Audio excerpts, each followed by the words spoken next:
Hey dudes, it's Lerald, and I've got another update to the Lightning Spear Amazon that I've been playing this entire league. So I've spent some more time recently min-maxing the damage potential for this character with an eye toward bossing. Now honestly, I don't love bossing in Path of Exile. I just always prefer mapping, right? I think most people do, and so do I. I really try to balance out four things in any build that I play. That would be damage and tankiness, of course, everybody thinks about those, but then I'm also thinking about speed and simplicity. I know there are some brilliant build creators, smarter than me, if I'm being honest, who make amazingly powerful builds that are super complex. They require tons of setup, you're weapon swapping, you're hitting 15 different keybinds or whatever. And some of those are extremely powerful, but they're difficult to play or tedious, and I respect it, but I actually don't like playing that kind of thing. So the point with this setup, and with pretty much anything I ever want to play, is I really want it to be at most about 2 or 3 keybinds of actual gameplay in a boss fight, and that is exactly what I have here.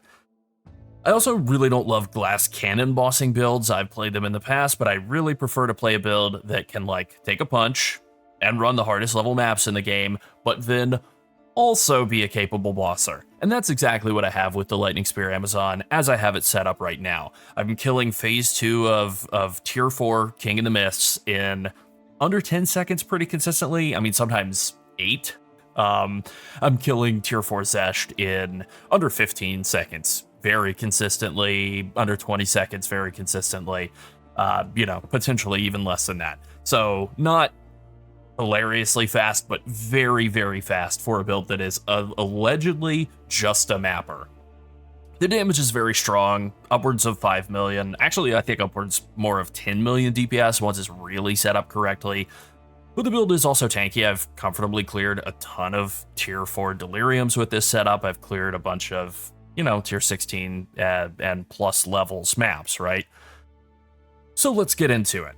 Alright, so I'm going to first start with just a very brief leveling update. I did play a character through the first act very quickly, just picking up Lightning Spear as soon as I was able to get it, and using Volt support with it immediately, and it absolutely owns. You can 100% level just by playing Lightning Spear and building toward pretty much the end goal of the tree that I am going to be talking about throughout the rest of the video. That is what I would do.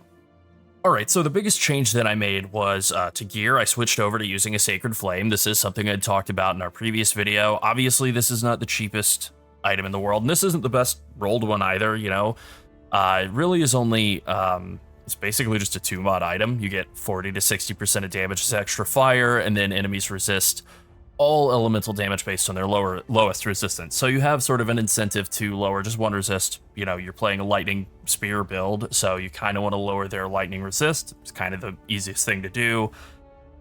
And the main way that we do that really is just the way that we've been doing it the whole time, just using lightning exposure with Strip Away on Infused Weapon with Conduction.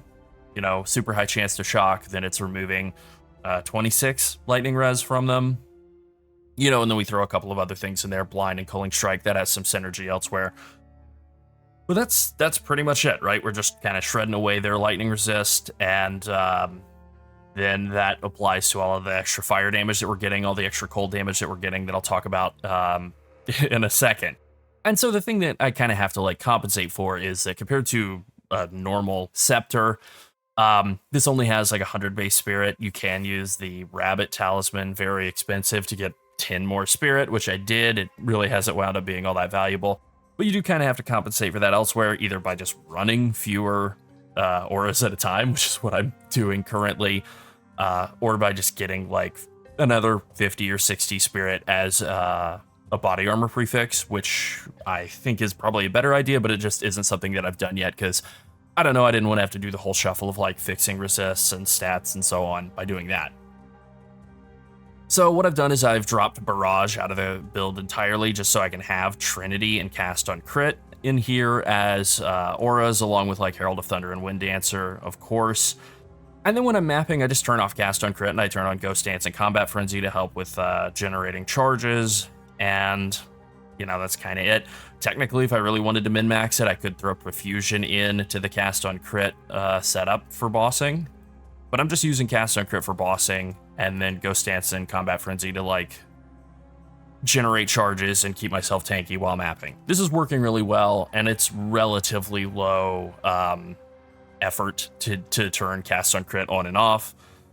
It's not really something I'm doing for map bosses. I'm just walking in and killing. I'm killing map bosses so quickly that I can't even like get 3 hits off on them. So it doesn't really matter that I'm not using cast on crit on them.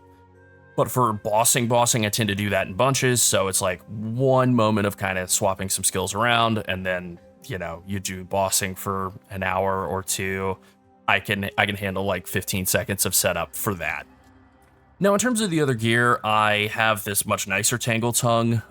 This is one that I just self-found and corrupted. It just has over the standard, you know, 10 to 20% crit chance. It's about 27 and change crit chance. You can get over 28% base crit chance. The more crit chance you have, the easier it is to hit that 100% crit chance on your Tangle Tongue, which obviously is really good for all the forking your critical hits, making them deal massive amounts of extra damage. Crit damage bonus is obviously very good in this build. You know, a lot of this stuff is stuff that's been, I mean, it's been the case for Lightning Spear throughout the whole league, and certainly throughout the whole life of this character. I'm just kind of pushing it all to the nth degree. One thing I've also played around with is specifically just for bossing is Hand of Wisdom in action, and this is really good, like just to show it off even on the like character sheet DPS, you know, we're at like 105,000 DPS on Lightning Spear, it goes up to 131, very good. The only reason I'm really not using this all the time is, you know, there's no defensive value, no life or anything, no resists. Also, I have Mana Leech on my gloves, which is just like pretty good quality of life to have like Mana Leech and Life Leech somewhere in the build, and I just don't really want to give that up for anything other than, again, like trying to kill bosses in 7 seconds or whatever. So kind of to jump ahead here and hit like one of the most commonly asked questions that I get is like, all of my gear is the same as yours or better than yours, but my damage is worse. What's going on? And the thing is that your gear probably isn't better. The thing you're really like looking for with this build, because you get so much extra damage out of Sacred Flame and so much extra damage out of Against the Darkness, which I'll get to in a second, you really want to be adding as much flat damage as you can, and then obviously for Tangle Tongue you want as much crit and crit bonus as you can. But flat damage on your rings, you really want triple flat prefixes, so like Fizz, Fire, Cold, Lightning, any of those are fine. Fizz is kind of the best of the 4, but you just want as much as you can, and you really want triple damage prefix rings. And then, you know, that does make it kind of hard to fix your resistances and stats. It makes it expensive anyways. I got kind of lucky with these rings. These were both self-found over a month ago at this point, and trying to replace these rings has been, like, just impossible for me. And that's okay, right? Ultimately, they're adding a lot of damage, and, like, if I were to pop one of these off, I think I might not even have enough dex, to be able to function without them. But if I pop these off, like, I lose a massive amount of damage if I were to do it in POB, for example, so that I'm actually able to use them. I lose like 35% of my damage. Yeah, so they're humongous. Ingenuity is also an important thing. Ingenuity just ratchets up the value of damage that you get out of those ring prefixes. So I would say Ingenuity in conjunction with Shrine, the Sacred Flame, is pretty unbeatable. Not that you couldn't use a Headhunter, but I think Ingenuity with triple prefix rings on in both slots and Sacred Flame is just so untouchable. But of course, that's not all. I also have Megalomaniac that I'm using here. There are a lot of good options for Megalomaniac. I'm using this one that has desensitization for 25% crit bonus and 25% less crit bonus against me, which is just kind of nice defensive utility. That's this mod over here. You know, it's cool, not amazing, but it's like, I don't know, a decent damage roll. And then Incendiary, because we are doing extra fire damage, we are going to be igniting a lot. They're not going to be big ignites. They're going to be doing like 5,000 DPS or whatever, but they're good for triggering stuff that would count on burning enemies. Like Incendiary, which is over here, 30% extra damage with hits. And just again, to show this off in POB, like if I were to take this out, it's like an 8.5% damage reduction. That's pretty big. You know, that's better than like a pretty well-rolled rare jewel like this one that has like crit damage to crit damage bonuses, which is great. Anything that you can get rare jewel-wise that has like a lot of crit bonus on it or crit chance is good. But yeah, Megalomaniac, even just like with a couple of decent rolls like this, probably will wind up being better. I'm also using an Against the Darkness. This is one that I bought. This is actually a pretty expensive jewel, and you specifically want to set it up over here. And you're looking for specifically the second of those skills there, notable passive skills in the radius gain 4% of damage is extra cold. So these three notables, this is, I think, the best spot to set up, you know, because you could set it up here and maybe like just to kind of show off. If I were to set it up here, it only hit 2 notables, so that's not as good. And then the same here, like if you set it up here, it's going to hit literally nothing. So right here, 3 notables, each of them giving 4% damage as extra cold. You could do fire, you could do lightning as well. Any of those 3 is fine. And then small passive skills grant 3 chaos res. There's also, I think, a small passive skills grant life, if I remember correctly. There's a lot of roll options for Against the Darkness, but, you know, I'm taking every single one of these in here. I found just in looking in POB that the damage from the crit chance was actually pretty good because I was right around 100%. So I'm getting, I think, 2 points here, 2 smalls here, 3 here, and 2 here. So that's like 7 small passives that are giving chaos res. So like 21 chaos res and 12% more damage or extra damage out of this jewel is pretty good. Again, better than you could get out of any rare. So when we're walking around maps, right, we're just lightning spearing everything. Cool. Lightning spear, pretty standard setup. Volt, fork, perpetual charge, martial tempo, and bullseye. Pretty normal. You know, you can use twofold instead of bullseye if you want. That'll kind of give you occasionally more clear, like a lot more clear occasionally, but it is a random chance. So I just kind of go with the standard, whatever, reliability of bullseye. Something that I've seen mentioned a lot, asked a lot when it comes to lightning spear is like, why run fork? Lightning spear can't fork, and that's actually not true.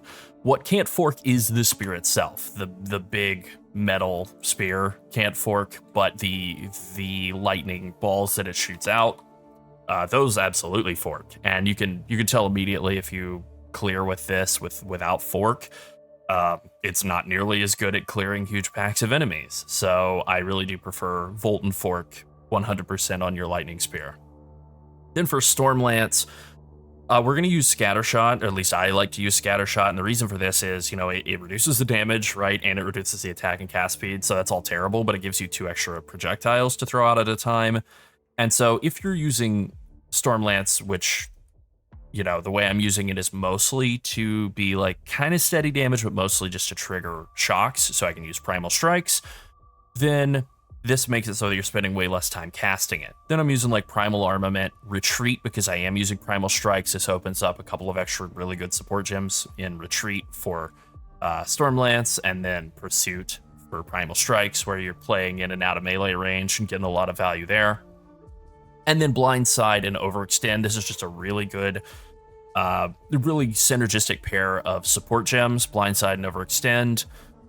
So you're getting blind out of Infused Weapon, and that'll set you up to use Blindside, give you a lot more crit chance and crit bonus on those blinded enemies, and then you also get a bunch more crit bonus out of Overextend.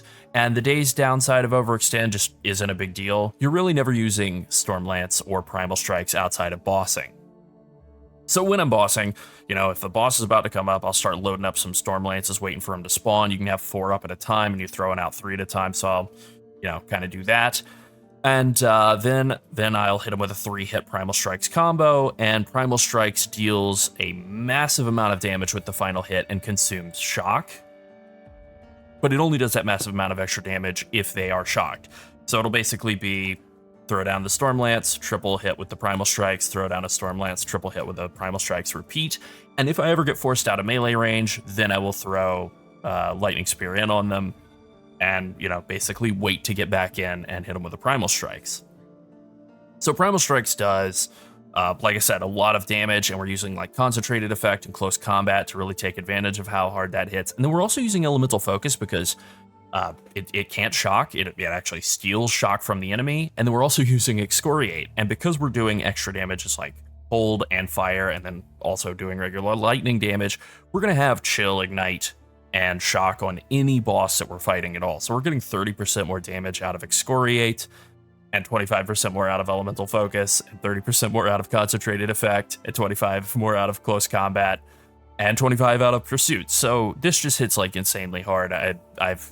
I'm sure at this point I've shown some footage of me like trying to do a triple hit combo on a map boss, and the boss is dead before I can even get 3 hits off. And so this is what I've set up as my kind of standard setup in the POB, right? Lightning Spear, Stormlance, Primal Strikes, everything is kind of set up as such.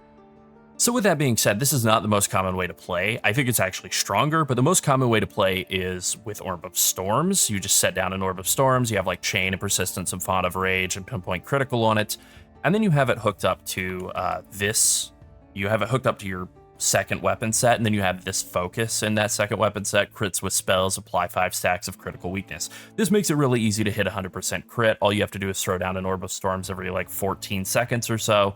It's going to stack crit weakness up to full, and you'll be able to stand in the orb and like get 30 rage, which is pretty good too.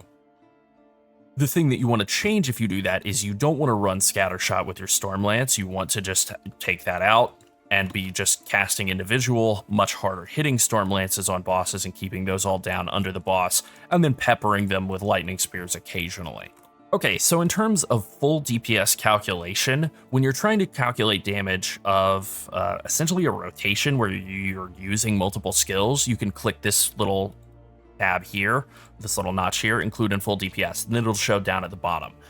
So when we're trying to calculate damage from a skill like Stormlance, normally it's going to be shown like this, right? You're just going to look here and you're going to go like Stormlance. Well, let me actually get on Stormlance. You're going to go like, okay, Stormlance, 1.78 million DPS. And if I turn off Scattershot, oh my god, it goes up so much. Wow, Scattershot must be terrible. The thing is that because it's throwing out 3 projectiles at a time, you click the count here, but that doesn't go up because this is still showing off the damage per projectile. And that's where the include in full DPS comes into play. We can like toggle the count here, and we can see the damage value goes from like 1.7 million DPS to 5 million DPS with a 3 count. So this is why I really like Scattershot. I really like using it in this setup, and my goal really is just like throw down the Stormlance, triple hit them with the Primal Strikes, repeat, right? And that's pretty much a playstyle that I only use on like map bosses, if they're even alive for all 3 hits, and then actual big in-game bosses as well. Now, in terms of auras, this is where things have really changed a lot and where I've gotten very, very experimental with playing around with this. So the way that I'm running my Herald of Thunder now is I'm still using Innervate on it because I'm still killing a lot of shocked enemies. They're shocked because of Lightning Spear, right? So getting Innervate procs out of that. I'm also still using Longshot because Herald of Thunder tends to hit enemies that are far away. But then what I'm doing is I'm using Embitter, and Embitter just to show that off in game because it's a little bit more visually interesting in game. Embitter makes it so that any extra damage that you would have gained that wasn't cold will be turned into cold. And that's all it does. This is different from using Cold Infusion where it actually lowers your fire and lightning damage, and that would cut my damage here from like 14k down to like 9. This just makes it so that all that extra damage from Sacred Flame is now, instead of being fire, it's cold. And then all the extra damage from like Innervate being extra as lightning is now cold. And then you can throw Glaciation and Ice Bite in there as well, because your Herald of Thunder is going to be hitting quite hard, and it's going to be doing a lot of cold damage. Glaciation may not actually be necessary. You might try like Magnified Effect or something for just larger clear, kind of something to play around with and figure out on your own. But Ice Bite then will also be triggering all the time, and so you're going to be getting the benefits of both Innervate and Ice Bite basically just while you're zooming around maps. So instead of 35% extra damage, you're getting 70. You're also getting the benefit of freezing and shattering enemies, which means that their corpses won't like do stuff when they die. They just turn into a bunch of ice shards, which is great. I'm still using Wind Dancer, and I'm still using Ghost Dance and Combat Frenzy while mapping.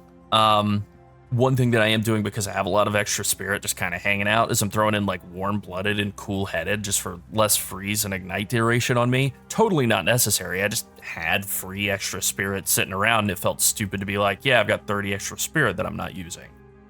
Ghost Dance is just really good in mapping. I just like to have it on whenever I'm mapping, but for any sort of bossing situation, I'm turning both of those off, turning on Cast on Crit, which is still hooked up to Sniper's Mark, and all of that. And if I really wanted to min-max it, I totally forgot to do it in any of the footage, but I would also put Profusion in for Cast on Crit as well, just to get even more charges on that, but I just forgot to, and it didn't matter.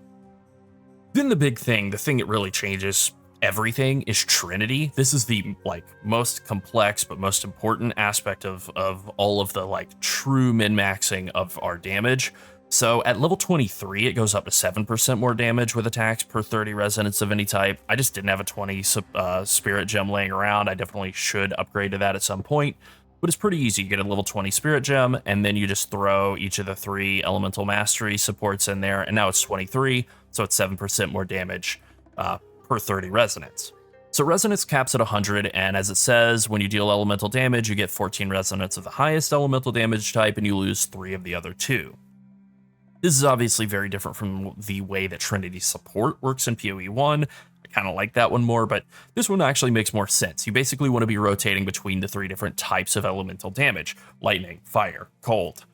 So this is where I think a lot of the value of the Embitter on Herald of Thunder comes into play, because you're always going to be doing a lot of lightning damage with Lightning Spear, but lightning damage is inconsistent. Sometimes it'll be your top, sometimes it won't.